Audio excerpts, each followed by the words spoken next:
বিরল ও গুরুত্বপূর্ণ খনিজ সম্পদের বৈশ্বিক প্রতিযোগিতায় নতুন শক্তি হিসেবে যুক্ত হয়েছে সৌদি আরব। দেশটি দাবি করেছে তাদের ভূগর্ভে প্রায় 25 লাখ কোটি ডলার মূল্যের খনিজ সম্পদ রয়েছে।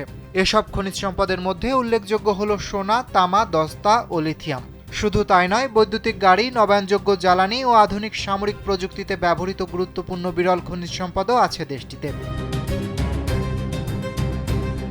বিশ্লেষকেরা বলছেন, তেল নির্ভরতা কমানো এবং বৈশ্বিক রাজনীতিতে প্রভাব বাড়ানোর কৌশলের অংশ হিসেবেই খনিজ খাতে বড় বিনিয়োগ করতে যাচ্ছে সৌদি।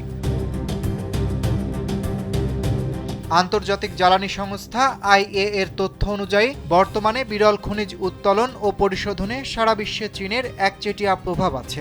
পরিশোধিত বিরল খনিজের 90%-এর বেশি এবং খনন উৎপাদনের 60% চীনের নিয়ন্ত্রণে।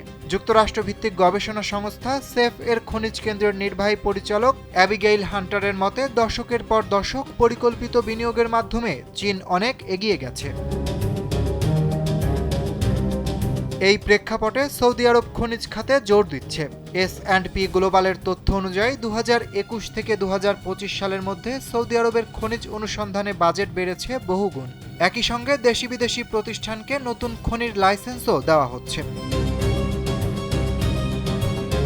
তবে বিশেষজ্ঞরা সতর্ক করে বলছেন, খনিজ উত্তোলন ও প্রক্রিয়াজাতকরণ একটি দীর্ঘমেয়াদী প্রক্রিয়া। একটি পরিশোধন কেন্দ্র গড়ে তুলতে 3 থেকে 5 বছর সময় লাগে, আর পূর্ণাঙ্গ উৎপাদনে যেতে অনেক ক্ষেত্রে কয়েক দশক লেগে যায়। খনিজ খাতে সৌদির আগ্রহ যুক্তরাষ্ট্রেরও দৃষ্টি কেড়েছে।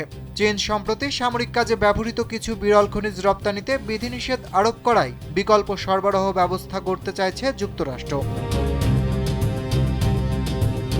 অরিত্র বাসু, কালবেলা।